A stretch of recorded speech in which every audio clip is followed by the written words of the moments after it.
Are we there? Hello. Hi. Hello. I'm going to see if this, would somebody please say if this is working? We already have people commenting.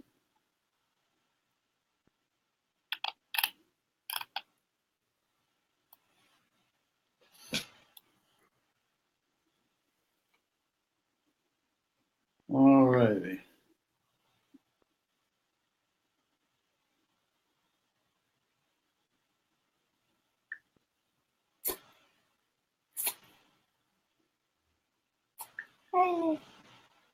Ah, there we are. We are actually online. Good. Cool. Cool, huh? Let's see what happens if okay. I'll do like that. And so, hello, everybody. Yeah, there. We're now there. Scott says we're there. Hi, Scott. Hi, Roseanne. Roseanne says hi to all of us, to Swami Jay and Leela. I have here a Don with me. So you have a tequila, I have a Don. Is your mic working, Leela? My mic is working. Okay, it's just suddenly I didn't hear you. I didn't know if something had gone quiet there and technologically was goofy. Anyway, so here we are continuing with Mundaka Upanishad discussion. Hi, what? I was saying hi to Roseanne and Raphael and Scott. And Raphael says, hello, Leela. Scott says, hi, Don, and hi to Kayla. Hi, everybody. Everybody's hi. And for some reason, the way I see things, my camera is right on top of the text. Your camera? Yeah, well, not the camera, but, my video, the little block of the video. I don't know. And so I can't actually see the text, and I can't move my face. I could stop my camera and just not. Oh, wait a minute. No, I can't. Now I can see some of it. Canto 2, verse 1. I still don't understand what you cannot see. Well, if you're looking at the screen, you see a picture of you and a picture of me, right? And to the right of that is the text. Right. Well, what I see is your picture is left center. The text is right next to you to the right. And my picture is on the bottom right, and it's just on the bottom of the text covering it up. But it's only on the bottom. I can still see the bulk of the text, so it's working okay. What's the bottom? What's the bottom sentence that you can read right now?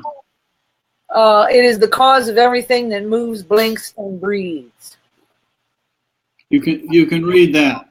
Yeah, and then beneath that, my little box that shows my image covers up. Well, it just means I can see where to scroll and where to keep going. It works totally wonderful. All righty, so I'm going to go back here, and this is where we are, Chapter 2, Canto 2. At verse 1. And take it away, preacher, okay? Here, in this body, is contained a great light, known by the name Guhachara, the cave dweller. That great truth has been endowed right here. All that which animates, flickers, feels, and has the appearance of existence or non-existence, all is established in it. By attaining the knowledge of the supreme light, a seeker surpasses all living beings. How about that? Pretty cool, huh? This verse describes the Almighty as the inner dweller in the innermost chamber of everyone's heart. Everyone. Ain't nobody excluded.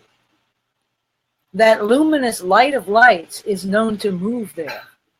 This is the most powerful support of all, just as the hub supports the spokes of a wheel. It is the cause of everything that moves, blinks, and breathes. O disciple, know this luminous one as your own real self. That which is both gross and subtle, and beyond the senses and mind, is unknown to all creatures. It is Brahman's energy that makes all senses, pranas, and the mind function. The senses of hearing, thinking, and seeing exist because of the power of Brahman, the inner dweller.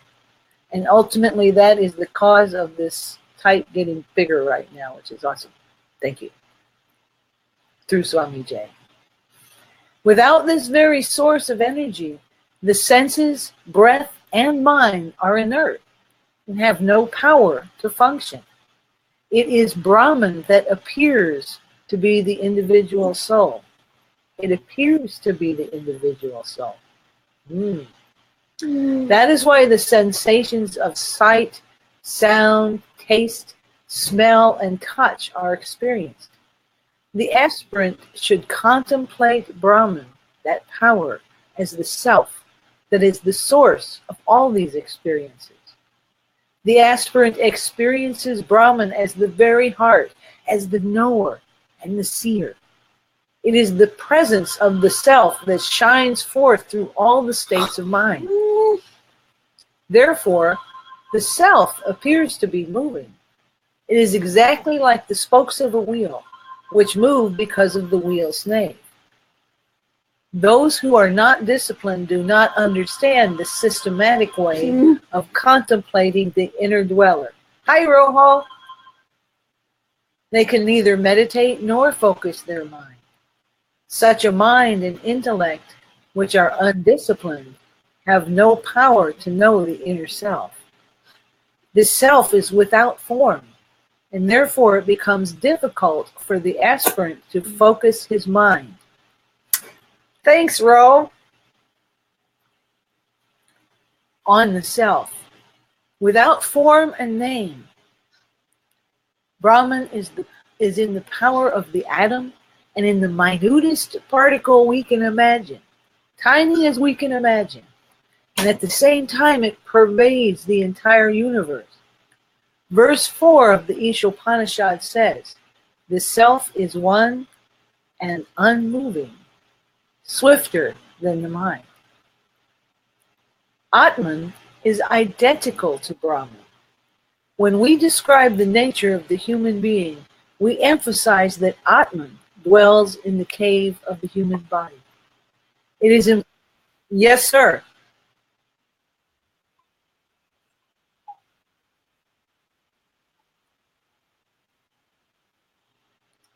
Yes, that's awesome, because I was thinking you might insert something here about how this sentence, we have to be real careful because it's not like we have an Atman dwelling in our body. A cave with an Atman in it.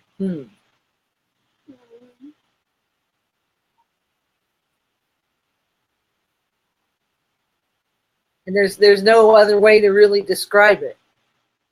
We just have to remember that in our contemplation. It is important for the aspirant to know that the nature of Atman can be perceived by the eye of his or her inner mind. Inner mind. In this context, it is said that Atman is like the hub of a wheel, which causes the movement of the whole wheel, and yet itself does not itself move. Upanishad explains it in this manner. Mind is faster than light, and that's pretty darn fast. And yet Atman is faster than the mind. This means that no matter how fast the mind runs, Atman, being all-pervading, is already there. There's no escape, is there? Mind can't run and hide from the Atman, can it? This immutable Brahman is the light, which is subtler than the subtle. Scott said he couldn't hear Swami J.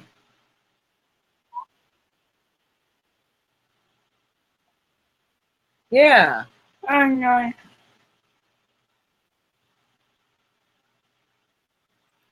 The whole world and all of those who reside in the world are contained in this light.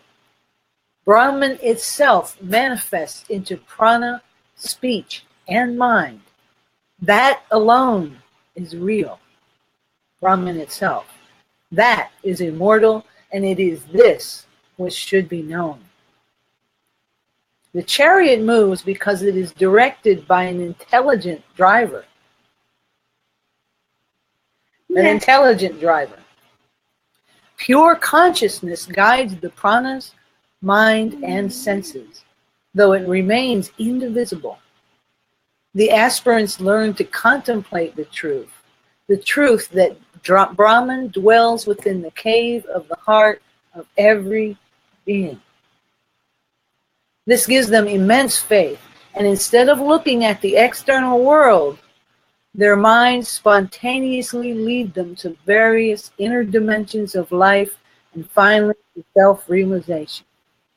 Contemplation and meditation should be thoroughly understood and practiced regularly without any break. Patanjali, the codifier of yoga science, states, Sa tu dirgha kala nirantarya sat karesvito drida bhumi. That practice, however, becomes firm of ground only when pursued and maintained in assiduous and complete observance for a long time, without interruption, and with a positive and devout attitude. We're not just slogging through this stuff, are we? We're not trudging on the path of love and light. Cell phone. I'm just curious how much smaller it makes the. I don't notice it on my cell phone yet. Oh yeah, there we go. Yeah, it's smaller, but I think it's still readable, huh? It looks totally different on my cell phone than on my computer screen. Yeah. Can you read? Is this harder for you to read on your screen? It is harder, but I can still do it. Okay. Because it's nice to be able to have your comments during the reading, you know? Yeah, and when I was speaking to you, you could hear me, but other people could not. And people can hear you now, right? Feedback? Feedback, somebody say, yes, I can hear his charming, lovely voice. Now, right? Feedback, somebody say, yes, I can hear you. Yeah, Don can hear. He's over here. He's now doing it online on the couch. Well, So Rose can hear it too. Uh-huh. Thank you, Roseanne. Okay, so anyway. Thanks, Scott and Barry. Huh? I said, thanks, Scott and Barry. I also saw comments from Scott and Barry pop up. And Raphael.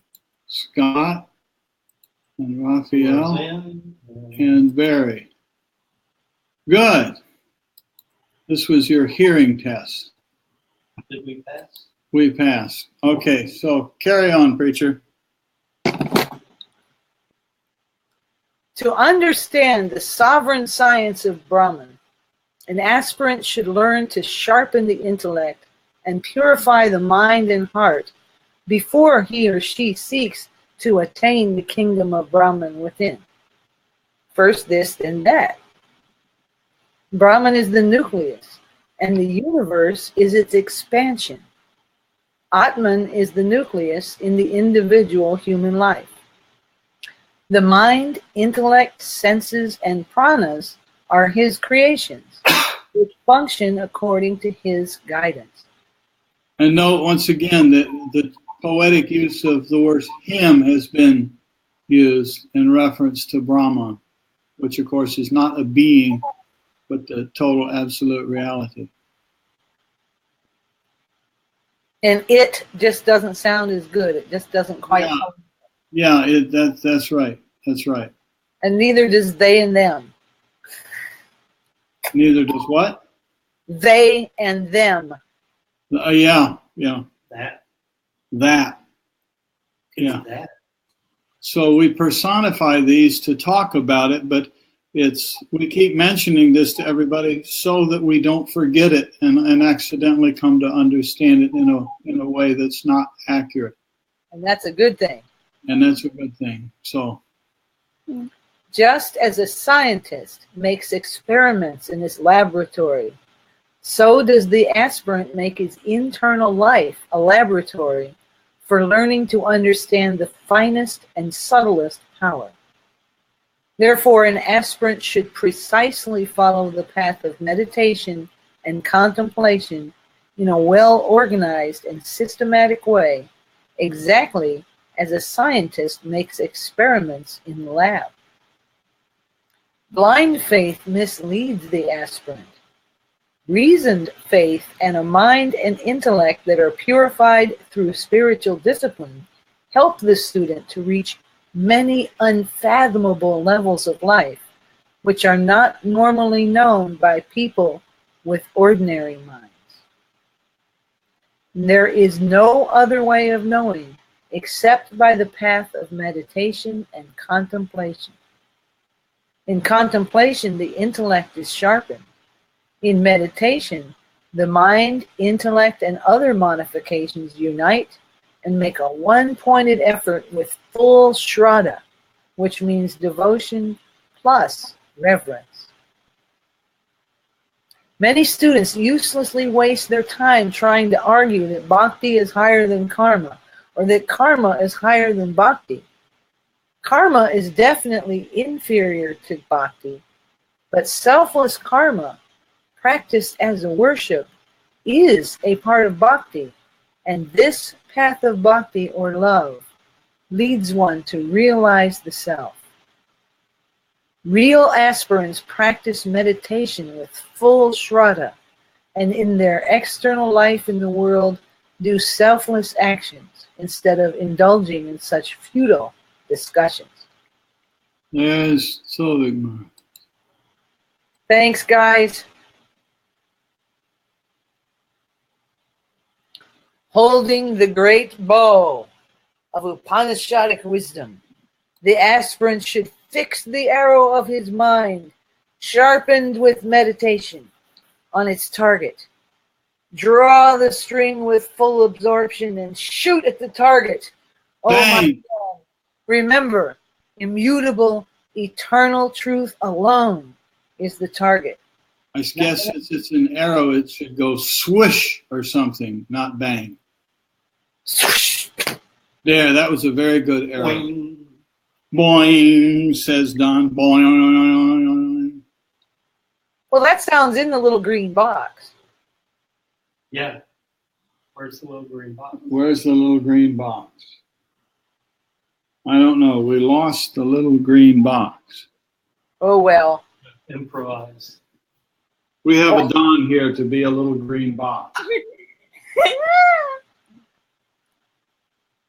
Wonder what happened to that. Well, Don is Brahmin, so it can take the form of a Don or a little green box or anything, you know? It's... Yeah. Same thing. Yep. The Upanishads praise the glory of the syllable Om. Om. And prescribe meditating on the sound to lead the student to the fourth state. Practically all the Upanishads describe Om as the highest syllable used in contemplation. Actually, one who knows this syllable in its profundity knows Brahman.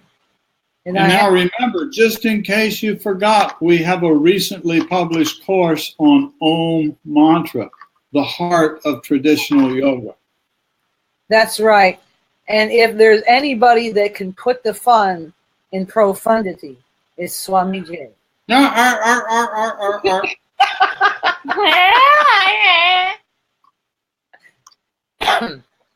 The Upanishads prescribe a definite and positive method of meditation for renunciates or advanced students. You don't have to be a renunciate. No. Without studying the scriptures. Oh, she's glad I'm not a renunciate. Yeah. Aren't you? How does she know this stuff? Without studying scriptures such as Mundaka Upanishad, beginners should not make an effort to use either the syllable Om alone or its sound and meaning in order to focus their minds. Om is composed of 3 letters, A, U, and M, which represent the 3 states of consciousness normally experienced by Jivatma: waking, dreaming, and sleeping. It also finally includes the 4th state, Turiya, the superconscious state, which is silent and is pure Atma. Beginners who are not well versed in the scriptures should learn to meditate and prepare themselves to understand the glory and meaning of the syllable Om. Those who have crossed the limitations of the physical and mental and are mindful only of the spiritual path contemplate and meditate on Om. They have left behind the use of concrete objects such as focal points, such as those used by beginners, and have gone beyond the images and thought patterns created by the mind. They meditate on the sound. Om. Notice the point that's being made here. This is not saying that there's no rule or thing that says do not meditate on concrete objects, whatever that happens to be, whether it's a photograph or a symbol of some kind or a candle flame that sometimes people like to use. It's not saying don't do those things, but those are earlier practices and are used to stabilize the mind, all of the concrete objects. And then gradually those are set aside as we move subtler. So it's part of what we keep calling the systematic practice of meditation. And part of being systematic, you start with the gross and you go to a little bit less gross and a little less gross, and then some degree of subtle and more subtle. And that's what this is saying here. You know, if you're climbing a staircase, Yep. sometimes when you're climbing up, you can skip a step and go 2 steps at a time. Yeah. But you can't skip 4 steps. It's too hard. Really. You certainly cannot skip a whole floor.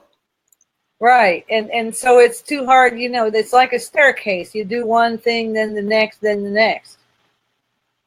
Unless it's a movie where you see where they shoot and the good guy is chasing the bad guy either up or down the stairs, and all of a sudden the good guy makes this really huge leap up a whole floor.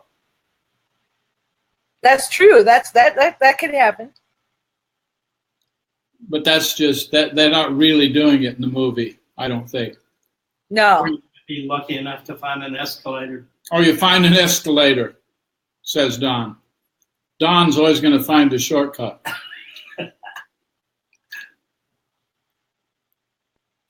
Seekers should understand that visualization leads seekers to visionary realms. Visionary realms sound like they might be limited and temporary, huh? A distraction. Like great poets and saints who have a vision, the sages' knowledge Great poets and artists. Great poets and artists who have a musician, who have a vision. The sage's knowledge does not come through the mind, but through vision. The imagination of such great people is not the product of the mind itself, and therefore the distractions and distortions of the mind have no power to tease or distort their pure imagination. The aspirant should learn to sit in an erect posture, keeping the head, neck, and trunk straight. He or she gently closes the mouth and seals the teeth so that the tongue does not move. Then Notice here the point of the tongue not moving.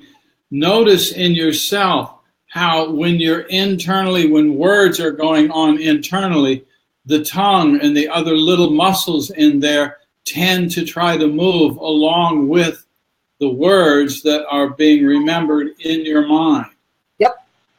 And so if you gently keep the tongue there, it's a part of training yourself to not do that. To separate the habit of movement of muscles, which is a karmendriya, from the language, the karmendriya of speech. And then gradually it can get even subtler and subtler. So close. And really, it's not between it's not between my teeth like this. It's more like it gently rests at the roof of your mouth, sort of. Just rests there. That's the words that he uses here. Closes the mouth and seals the teeth. Doesn't say seals the teeth on the tongue. Seals the teeth so that the tongue does not move. And I just wanted to be clear that when I made the funny face, it wasn't really meant to be done that way. Oh, I didn't see your funny face. Then the aspirant learns to listen to the sound Om, which does not create jerks or irregularities in the breath, and which helps the pranic sheath to experience serenity. There are very few mantras that can be classified as a foundation for the meditative method. Using other mantras in the breath can be fatal if they are not properly and accurately practiced by the aspirant. One who knows both physical and yoga anatomy will understand that the constant creation of jerks in the breath makes the movement of the lungs and pumping station of the heart irregular, which will then cause other irregularities in the supply of blood to the brain. Well, that's what my problem has been all along, huh? I better practice my breathing.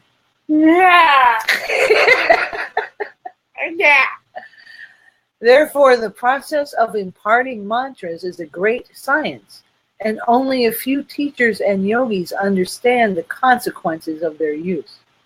We will explain this subject matter in greater detail later. So there's something to stick around for. Good. Says that when the aspirant has completed the preliminaries, such as the withdrawal of the senses, he or she then learns how to prepare the mighty bow made by the wisdom of the Upanishads. When the arrow of mind has been sharpened by meditation and fixed on the target with absorption, then the aspirant sends the arrow to its mark, the luminous Brahman. Note here with simple intrigue that the preliminaries include pratyahara, withdrawal of the senses, and in terms of the 8 rungs outlined by Patanjali, that's rung 5. So in this sense here, the actual practice begins with rung 6.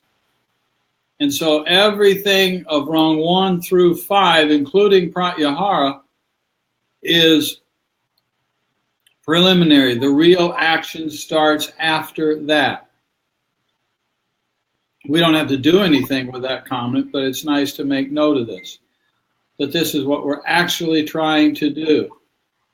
And if you remember what Patanjali describes is that the successful awareness of the 4th pranayama, of prana itself, that then prepares one for rung 6.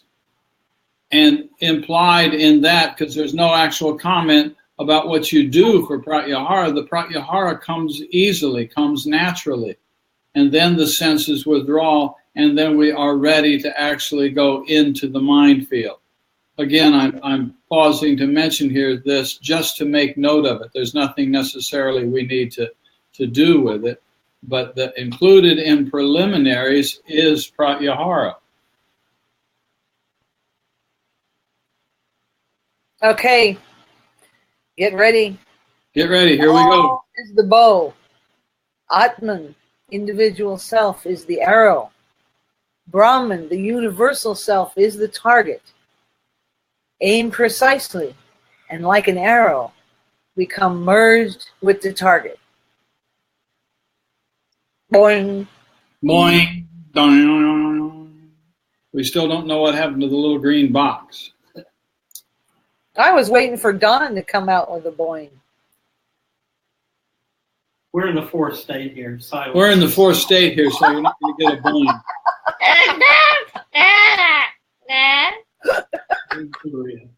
Yeah, we're in Turiya. We are free. Free. Free. That's a better sound effect than you. Sounds similar, though, actually, doesn't it? Boing. Sounds a little bit like free. Free. The fourth verse continues to explain that the mystic syllable Om is used by advanced yogis and aspirants as the bow, and the self, the Jivatman, is used as an arrow.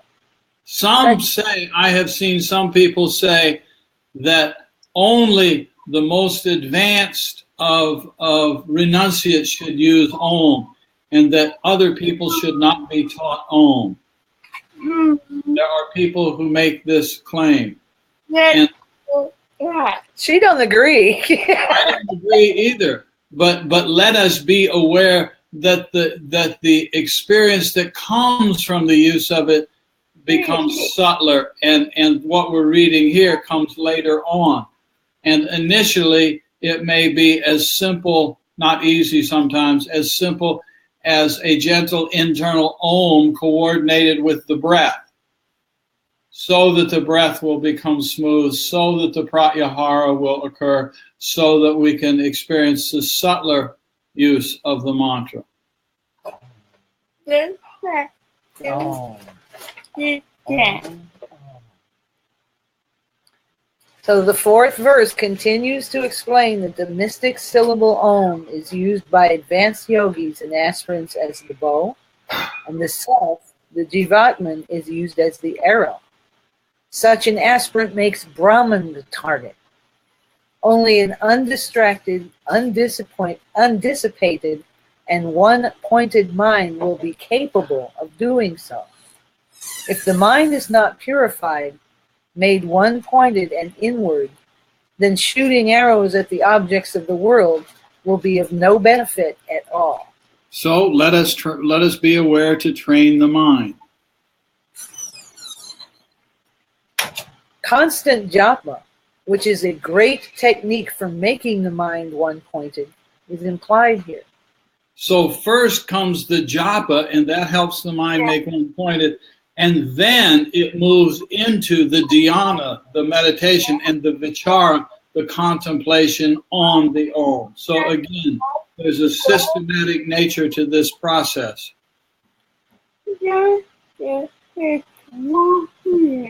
She's being us. Kayla agrees. Yeah.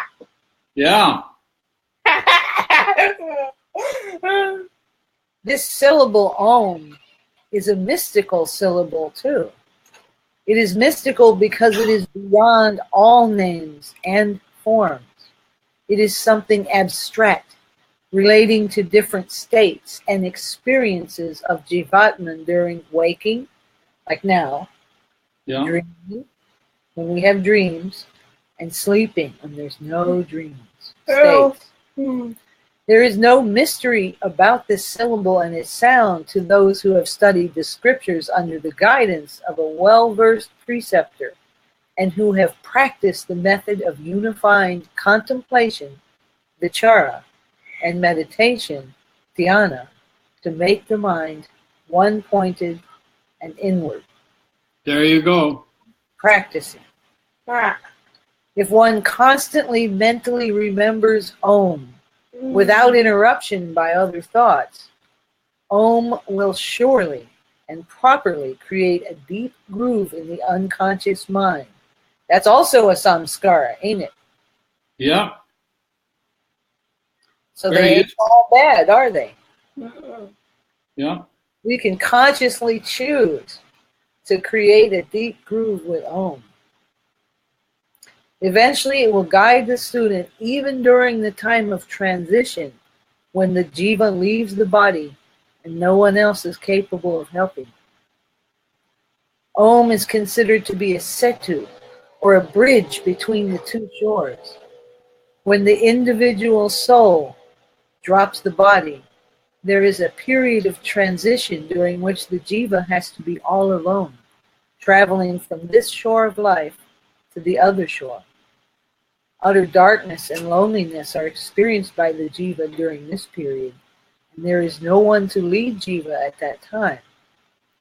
Constant remembrance of the syllable Om and an understanding of its meaning with a feeling of devotion will help the aspirant to continue to create a deep groove in the unconscious mind.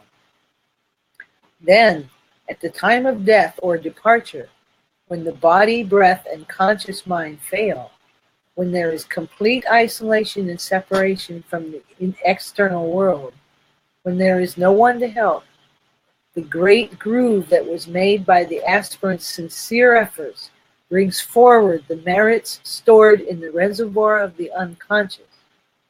This helps one to create a bridge between this shore and the other shore of life, life hereafter. Pranava Setu. Om is the bridge. Om. Yep. This helps advanced and accomplished yogis practice a technique of death and dying and thus remain free from the fear of death, because they have already built a bridge, although others are not able to do so. Those who are not advanced meditators are not capable of understanding, knowing, and practicing the technique of building bridge. Therefore, they are deprived of knowing the most highly accomplished technique of yogic science.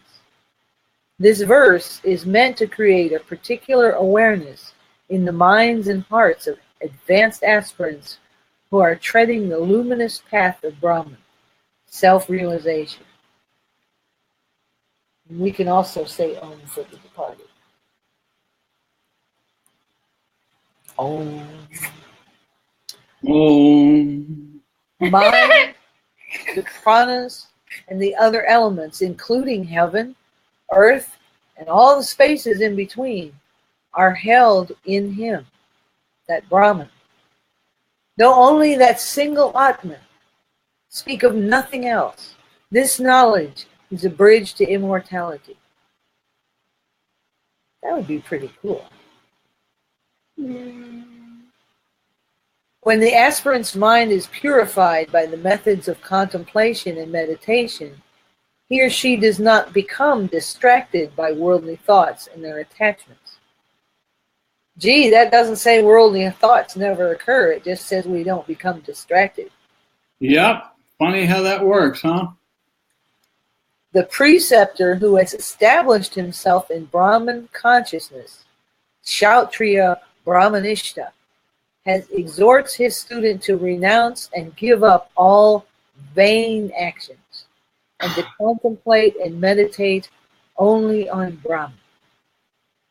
In Brahman alone are woven different levels of heaven, earth, the space between, the mind and its modifications, and the sense organs.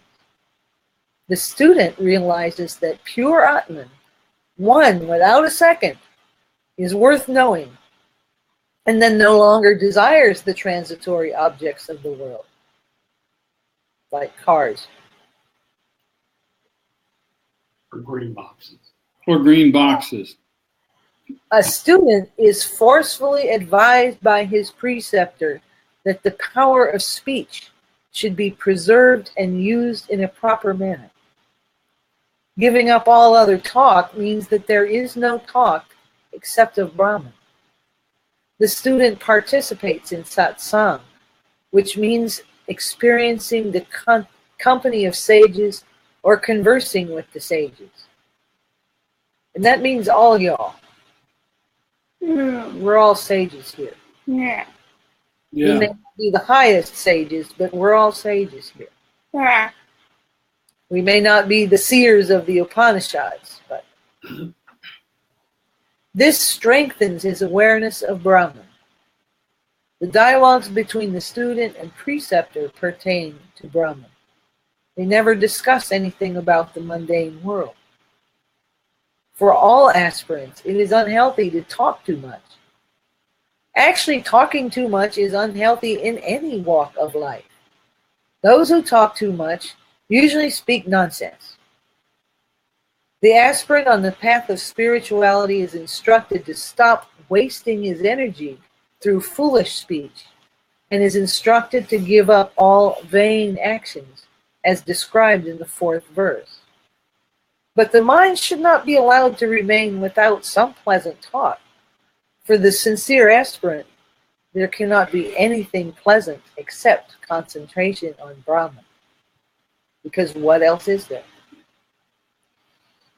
Atman is the inmost dweller of all living beings. Yeah. Therefore, the focal point of concentration and meditation is only on Atman, and not on the other finer forces or the bright colors or lights flashing from the domain of Atman. Many times during meditation, when one element becomes predominant, its influence on the mind creates illusory visions for the aspirant in different lights, colors, and forms. Here, elements talking about earth, water, fire, air, space. The tattvas that are aligned with the lower 5 chakras, and those are the source and create these forms and lights and colors. This is followed by the powerful statement, these illusory experiences should be discarded. They do not mean anything. They are not spiritual experiences. All the experiences from the psychic world are inferior compared to the experience received from the spiritual level of life. And that's referring to the U level of Om, which is Tejasa, what you and I normally experience as the dreaming state. That's what it's referring to. And it seems once again that it's lower chakras and higher chakras. Yep. Yep. Those who strive sincerely to attain Atman automatically give up the interests that relate to both avidya, ignorance, and lower knowledge. Such experiences and knowledge are mixed and disturb the student. A hunch or intuition often rolls down from these realms of mind and gives a new experience to the aspirant. Such experiences coming from the lower knowledge, from the psychic fields and other levels of the interior life, should be ignored. They will prove to be harmful and distracting to aspirants. Only the knowledge of the real self will give the individual strength to gain freedom. Freedom. From the mire of the There is Roseanne. There is a free. Free. A big free from Roseanne. By knowing the real self, Atman, one can gain freedom from the realms of birth and death and go beyond these 2 deep habits. Habits, birth and death, are habits, deep ones. The habit of the body is death, and the habit of the mind for desire causes birth. To break these 2 habit patterns is possible only with the knowledge of the luminous Atman. After making sincere efforts, the disciple receives blessings from his preceptor. Blessings and grace are two of the least understood of all words. People often use the word blessing as in when they say, "My blessings are with you. May God bless you." But these are meaningless words unless one has done his duty faithfully and skillfully. Such an aspirant deserves to have blessings from the great sages who have the power to bless, and then bestow the shower of blessings upon their students. Then the Lord Almighty blesses such aspirants. There are two forces that are experienced on the journey to the Absolute. One is the ascending force, while the other is the descending force. The ascending force means the aspirant must make sincere efforts. The descending force means that grace flows freely to those who have accomplished their task truthfully and sincerely, with all their might, through mind, action, and speech. We actually receive grace from four sources. The first three are the grace of God, the grace of the Guru, the grace of the Bible or scriptures that you believe in. The fourth grace is the grace of the self. This means that when one's own conscience approves of one's actions, thoughts, and especially spiritual practices, he or she then feels unbounded joy. That is the grace of the grace. Verse 6. Just as the spokes of the chariot wheel come together in its hub, all the nadis, energy channels in the human body, meet in the heart, where he moves while manifesting in way. I'm hearing a feedback coming back. Like I'm hearing myself repeating myself while I'm still talking. I don't know where you're hearing it from. I can mute myself and then you can tell me if it's coming from here. Or maybe Don had his phone on? Oh, no, Don does not have his phone on. All right, so I still hear it. Did it go away for a moment? No, it's still coming back. Then it's something happening there with you somehow, because I have just muted myself. I unmuted myself to talk to you at this moment, but if I mute myself, you're still hearing it. If I mute myself, nobody will hear me at all. I wasn't asking you to mute yourself. I was just saying that it can only be coming from me or you. And when I mute myself, then, and it's still there, it means that the only conclusion we can draw is that it's coming from something, somehow something is echoing there with you. Do you happen to have one of your tabs open onto the Ashram Satsang group and maybe it's playing back for you? No, the only tab I have open is Be Live. I see. And I do have my phone on, but my phone. I don't know. I'm going to take my phone off. I still hear it. And that's odd. I saw a message from Rose that she used it as well.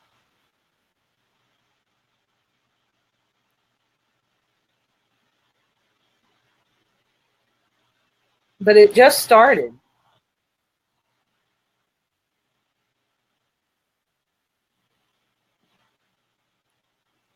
Huh.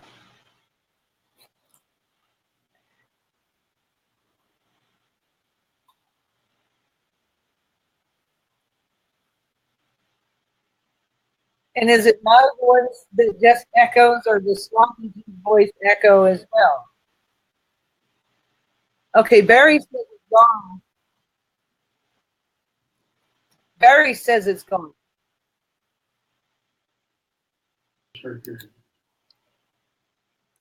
Huh. Something in theirs in the software products system. Yeah, maybe it's something in the BeLive software somehow. That's what I was thinking. Yeah. I can manage. Just as the spokes of the chariot wheel come together in its hub, all of the nadis in the human body, in the heart, where he moves while manifesting in various ways. Meditate on Om, which is one with the self. May you reach the other shore beyond all darkness. This verse is very profound. After explaining of the syllable Om and the methods of contemplation and meditation, the scriptures say that God becomes manifold within the cave of the heart.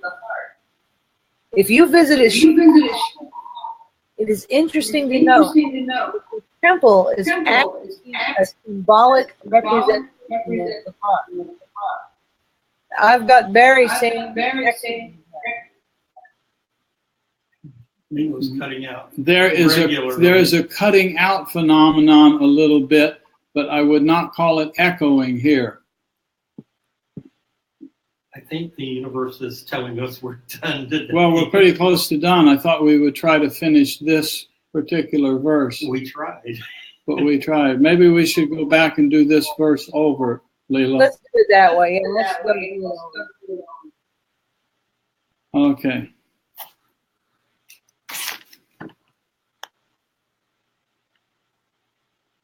Verse, what are we looking at? Verse 6.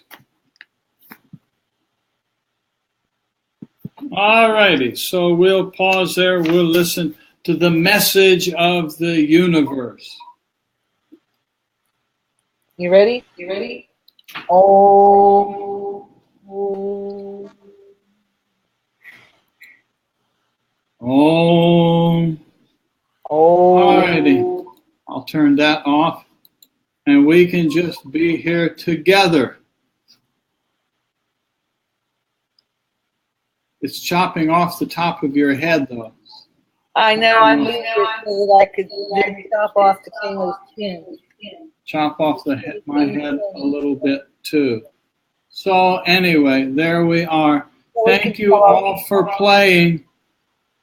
This is working out rather well, isn't it, Leela? Yeah, it's kind of fun. Yeah. Visual is working for everybody, and it frames nicely.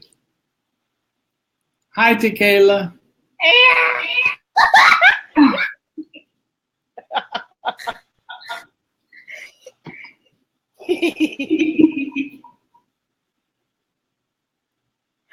Anyway, everybody remember that it all leads to the silence after the Om, the little dot that's on the Om, and that is Sat. Om Tat Sat. Thank you. Yes. There's a thank you to Leela. Thank you, Preacher Leela. Yeah, okay. Bye-bye, all. See you soon. Have a wonderful, wonderful, wonderful next meditation, okay?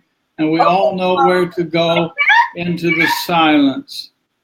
Bye-bye. I'm going to remember to hit end broadcast here without delay. There, we'll give Roseanne the last word. Thank you, Roseanne. It's a lovely last word. Bye-bye.